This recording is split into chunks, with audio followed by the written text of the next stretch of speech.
Today's lesson is Unwrapping Christmas, the stories behind the season's most iconic characters. Hi, everybody. My name is Roger. And I'm Mike. And Merry Christmas, everybody. Today is Christmas Day, so we are going to be unwrapping presents today, or rather, we're going to be unwrapping Christmas. We're going to break down Christmas and talk about some of the characters that we all know and love from Christmas. And we're talking about the stories behind those characters like Santa Claus, the elves, Mrs. Claus, the reindeer, etc., etc. I love this idea because, of course, we see these characters every year, both in signs and decorations, maybe Christmas ornaments on a tree. There are also many films and television shows made about some of these famous Christmas characters. So we know who they are, we know what they represent in many ways, but a lot of us might not know their stories, their background, their history. So let's get into the stories behind some of the season's most iconic Christmas characters. Unwrapping Christmas. The stories behind the season's most iconic characters. From Santa Claus to mischief-making elves, a colorful cast of Christmas characters adds to the season's charm. With Christmas in the air, there's no better time to take a look at some of the most beloved Christmas figures.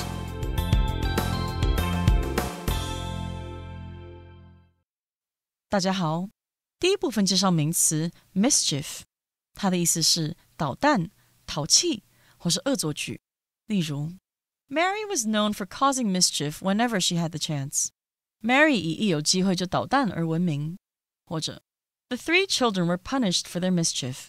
这三个孩子因恶作剧而受到惩罚。后面看到 beloved 这个单字，它是形容词，表示热爱的、深爱的或是钟爱的。我们可以说 Michael gave a silver ring to his beloved wife. Michael 送了一枚银戒给他心爱的妻子。最后一个例子 Angela's beloved puppy just turned 2 years old. Angela 心爱的小狗刚满2岁。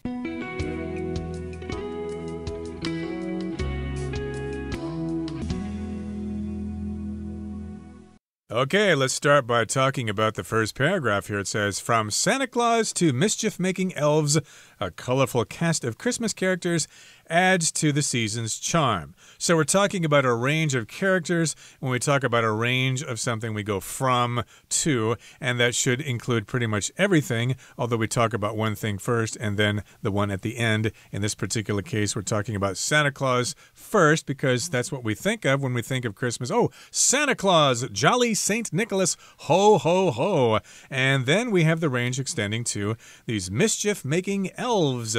An elf is kind of like a short sort of creature with pointed ears, and they can be a lot of fun, but they're mischief-making, which means they kind of cause trouble. They like to play pranks on people. Exactly right, yeah. Elves in some stories can be mighty warriors we might see in the Lord of the Rings, but Christmas elves are known to be much shorter and much more focused on manufacturing toys for Santa Claus and, of course, his magical factory up there in the North Pole, where, as we all know, Santa Claus spends 364 days of the year with his elves making all these wonderful toys for all the good little boys and girls, and then he takes that one day to deliver them all around the world. So these characters add to the season's charm.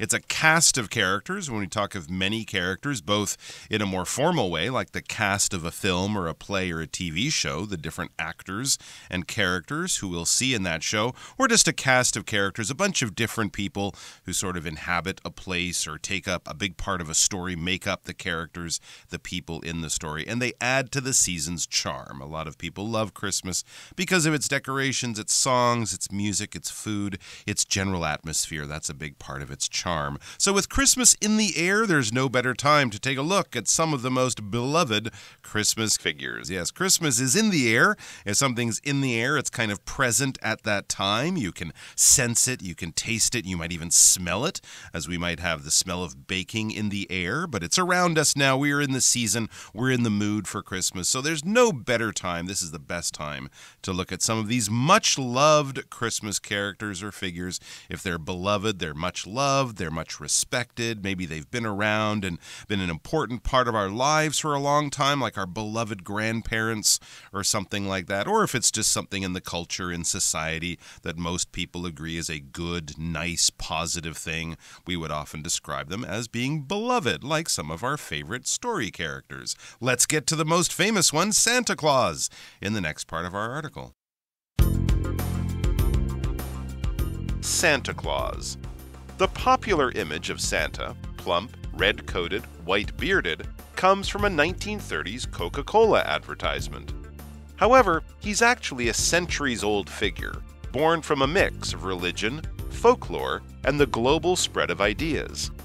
Southern Europeans trace his origins to St. Nicholas, a 4th century Christian known for being generous. Further north, Scandinavians say their Santa draws from tales of a gift-bearing gnome. Over time, European immigrants brought their different Santa traditions to America, where the figure evolved further and became a global symbol of holiday cheer. 第二部分看到名词 folklore， 表示民俗或是民间传说。例如 All cultures have their own unique customs, beliefs, and folklore. 所有文化都有自己独特的习俗、信仰和民间传说。或是 Jenny is reading a book about Irish folklore. Jenny 正在阅读一本关于爱尔兰民间传说的书。再来看到名词 immigrant， 它的意思是外来的移民。例如The neighborhood welcomed each immigrant with open arms and shared cultural exchanges. 这个住宅区热情地欢迎每一位移民，并进行文化交流。也可以说 My new neighbors are immigrants from Japan. 我的新邻居是来自日本的移民。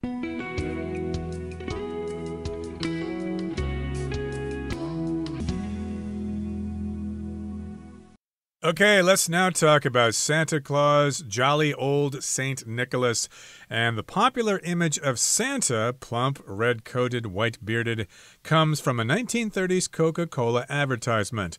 Okay, so this is the popular image that we have of Santa Claus. When we think of Santa Claus, this is what we think of. He's plump, which means he's kind of fat. He's not obese or really overweight, but he is plump.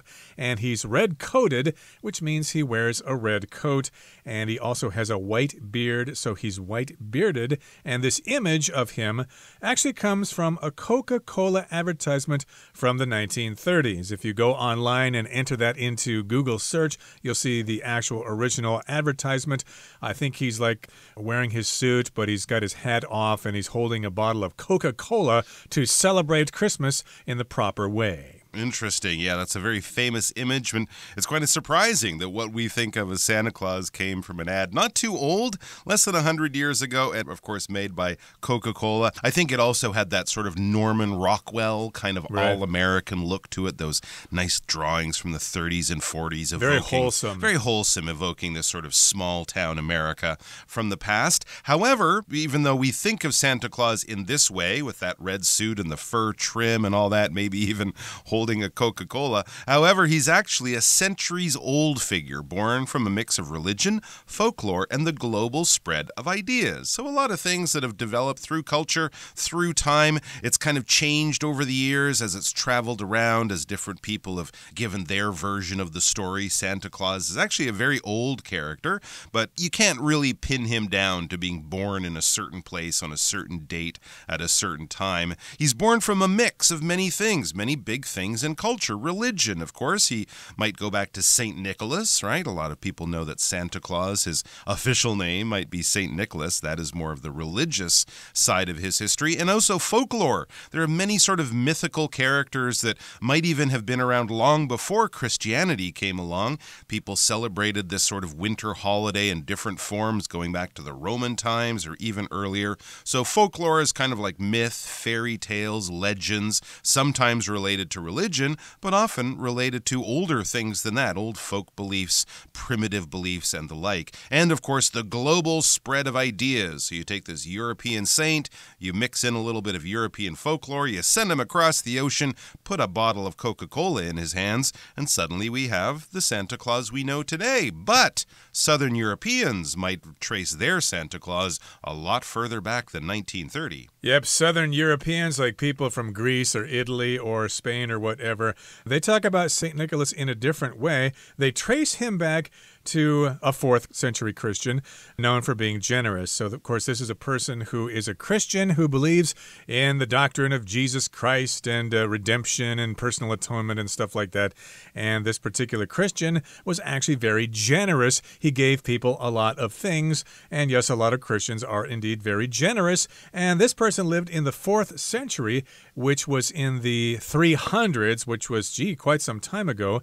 And they have this legend of this person who had the name Saint Nicholas. And further north, let's go north in Europe to Scandinavia, which would be Denmark, Sweden, Norway, Finland, places like that. Scandinavians say their Santa draws from tales of a gift-bearing gnome. Okay, so here we're drawing from tales. We're just being influenced by those stories. We're getting information from those stories. And these are stories about a gnome that would bear gifts, that would have gifts and would give them to people. A gnome is kind of like a dwarf, basically, kind of like an elf. It's very short, and it actually guards the treasures of the earth that are underground. Yes, lovely fictional characters today. Having a garden gnome in your garden might be something you'd see in North American gardens, or European especially. Short little characters, much like, as Roger said, the dwarves from Snow White, from the Disney film Little Red Cap. Very cute little characters. And hey, having a gift-bearing gnome in your life would obviously be a very nice thing. Over time, European immigrants brought their different Santa traditions to America, where the figure evolved further and became a global symbol of holiday cheer. So these different immigrants from Europe, immigrants being people who leave their homeland to travel to a new place to establish a new home, often for economic reasons or other reasons, maybe not running away. They might not be refugees or evacuees. They're people who are choosing often to leave their home and go to another place to either escape the poor economy, maybe in their own home country, or political trouble, and move to a place that offers a better future and a nicer place to have your life and to raise your family. And so that's the case, of course. Many people from Eastern Europe, from Russia and Poland, Southern Europe, Italy, of course, Western Europe, Ireland, a lot of these people, and for people from many other European countries were moving there from Europe to America, bringing their traditions with them. But of course, America being the big melting pot that it is, where your traditions sort of all blend into a new American culture, that's why the figure of Santa Claus, or this Christmas figure, evolved further. Something changes over time, develops, becomes new in some ways, changes its form possibly. It evolves over time. So we're basically talking about a slow change that happens over time. So all of these different European traditions sort of became the American tradition, and then eventually the global symbol that we know today of holiday cheer, of that cheerful chubby man in his red suit giving out gifts at Christmas. Now that cheerful chubby man, he has a significant other. So let's find out about Mrs. Claus in the next part of the article. Mrs. Claus. A relatively recent addition to Christmas lore, Mrs. Claus was first named in an 1849 publication. Like Santa, she's normally depicted as cheerful and plump. However, there's no consensus on her first name, with stories variously calling her Martha, Mary, Anna, Carol, and Holly. What's more, as second fiddle to Santa, her importance is regularly downplayed. But since Christmas is a time for families, how could it be complete without Mrs. Claus?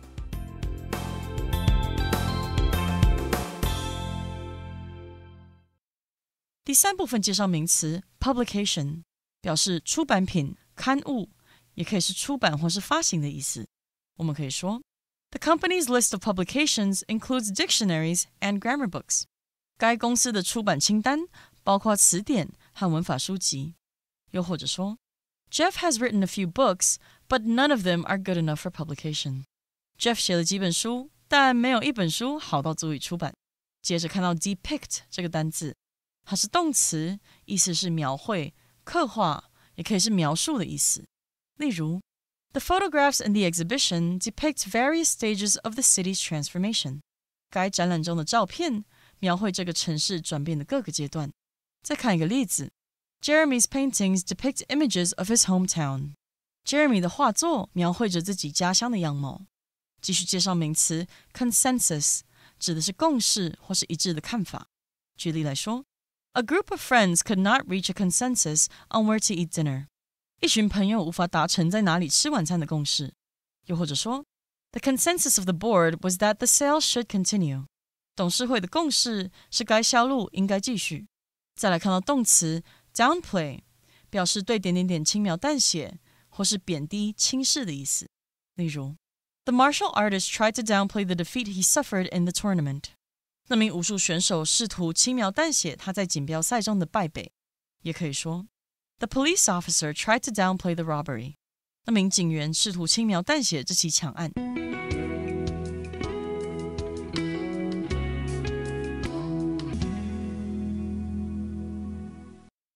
Okay, so here's another figure that we sometimes see during Christmas, Mrs. Claus. We don't only see Santa Claus sometimes. We see him most of the time by himself, but sometimes he is depicted with his wife, Mrs. Claus. And a relatively recent addition to Christmas lore, Mrs. Claus was first named in an 1849 publication. So this is Christmas lore, the legends associated with Christmas, the stories, the ideas, and she was first named or identified way back in 1849, and that was in a publication, which could be a magazine or a newspaper. Anything that is published, which is printed and then sold to people so that they can read it, that is a publication. All right. So some kind of story within a magazine and a newspaper, something like that in 1849, was the first one to break the news that Santa Claus had a Mrs. Claus. Now let's find out about her. It says, like Santa, she's normally depicted as cheerful and plump. So yes, Santa Claus and his wife look like a lovely pair because they're so similar in many ways. They're both seen as being cheerful, kind of happy, good-natured, always in a happy mood, ready with a ho-ho-ho. And plump, a little bit chubby. If you call someone plump or chubby, this is a way of saying that they are overweight, but maybe not in a sort of harsh, insulting way, like calling them fat or obese or something like that would be. But clearly, Mrs. Claus likes her baking and her Christmas cakes, just like her husband Santa does, and that's how they're normally depicted. When something is depicted, it is shown in some kind of way. I could draw something, I could take a photograph of something, I could do a sculpture of something, but I'm showing it to you in a certain way with a certain style. That is my depiction. That is how I am depicting it. So if it's a historical character, I might depict them in a heroic kind of way, looking very brave and noble. If it's someone I disagree with, I might depict them in more of a shameful way, showing the bad side of them. And it's how you sort of represent that person, how the drawing is executed, what the art looks like. That is a depiction. But basically, it's an artistic representation of a person or a thing. However, there's no consensus on her first name. Yeah, it's true. She's often known as just Mrs. Claus. So there's no consensus on her first name, with stories variously calling her Martha, Mary, Anna, Carol, and Holly, a woman of many names, with no consensus on which is the correct one. I guess that's why we just stick with Mrs. Claus. Yep, there is a consensus regarding Santa Claus, what his name is. I think sometimes they call him Kris Kringle and St. Nicholas. There is consensus or general agreement on that. But people don't really agree on the name of his wife. Remember, Santa Claus is up there all by himself at the North Pole. Yeah, he's got the elves and the reindeer there as well, but they thought, it's kind of weird for this guy to be up there all by himself, so they gave him a wife. But we don't really know what her name is. She's got various different kinds of names here. Which one seems to be the most suitable? Maybe Martha. That sounds like a good name for Mrs. Claus.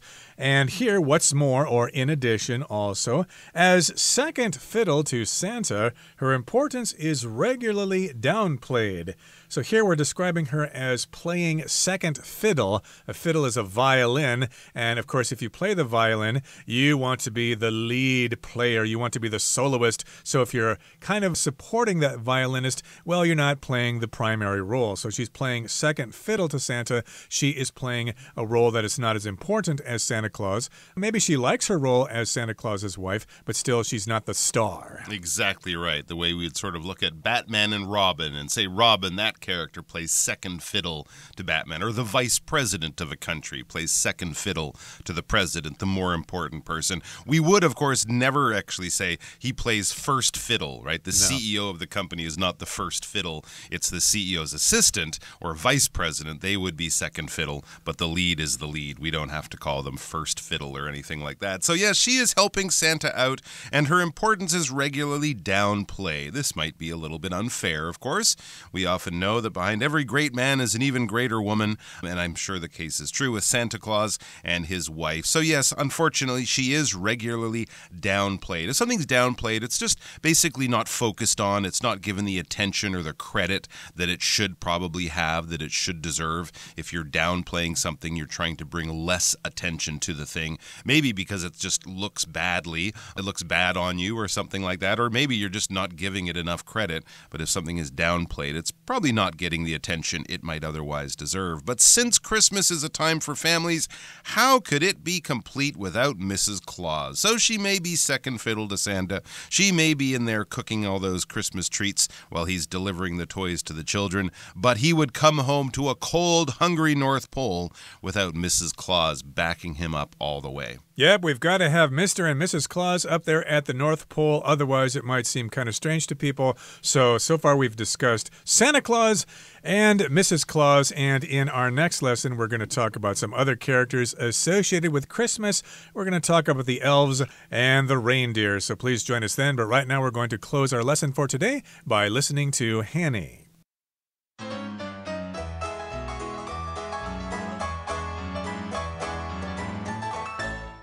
各位同学大家好，我是 Hanny。 我们来看今天的文法重点。课文一开始写到，从圣诞老公公到调皮捣蛋的小精灵，一群丰富多彩的圣诞角色为这个季节增添了魅力。文中是用 add to the season's charm 来表达为这个季节增添了魅力。那么 add to 表示增添增加，我们可以用到 add to something 来表达使某事物更好更棒增添风采的语义。好，那这边也补充一下 add up to something 的用法。 add up to something 第一个意思可以表达数量总计达到什么，一共是怎么样，像是 their living expenses add up to roughly $30,000 NT dollars per month， 他们每个月的生活开销总计约新台币3万元。那接着我们可以用 add up to something 来表达第二个意思是加起来造成某种结果，总结是什么什么，像是 all of our life experiences add up to who we are today， 所有的生活经验加总起来造就了现在的我们。好，那看到课文第二部分，他是在讲圣诞老公公这个经典角色。有一句提到南欧人追溯他的起源至圣尼古拉斯，那文中是用 trace his origins to 来表达追溯他的起源至什么什么。trace 在这边是当动词来表达追溯，那我们来整理它的相关用法。trace 它当动词可以做及物或不及物用，那当及物动词的时候，我们可以用 trace something back to 来表达某事物可回溯到什么，可追溯至什么，后面可以接时间啊、来源或是原因等等。那也常常会用被动语态来表示 something be traced back to 就可以表达某事物可追溯至例如The tradition can be traced back to the Middle Ages. 这个传统可追溯至中世纪。好，再来 trace 当不及物动词的时候 trace back to 意思就跟 date back to 一样，可以表达始于什么，追溯至什么。像刚刚的例句还可以改写成 The tradition traces back to the Middle Ages。好，那这边顺便补充一下 date back 或是 go back 的用法。date back 或是 go back 可以表达追溯到、回溯到。那么我们第一个用法是用 date back 或是 go back 加上一段时间，像 date back 200 years 或是 go back 200 years 就可以表达追溯到200年前，始于200年前。第二个用法，我们可以用 date back to 或是 go back to 来加上过去的某个时期啊、年代或者是事件。所以像 date back to the 14th century 表示追溯到14世纪，或者是像 go back to the French Revolution 就是表达追溯到法国大革命。好，那以上今天重点整理，我们回顾今天的单字吧。Mischief.While the teacher was speaking to a parent in the hallway, some of the students began to make mischief. Beloved. Jane keeps a picture of her beloved cat on her desk. Immigrant. As an immigrant, Pete faced many challenges adapting to a new culture. Evolve. Over time, the small business evolved into a large company. Publication. The magazine is a popular publication among teenagers. Depict. The movie vividly depicts the struggles of a young athlete as he works hard to achieve his dream. Consensus. We had some disagreements at first, but we soon reached a consensus.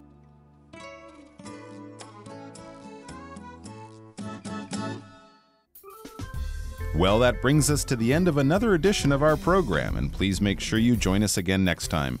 From all of us here, I am Mike. I am Roger. See you next time.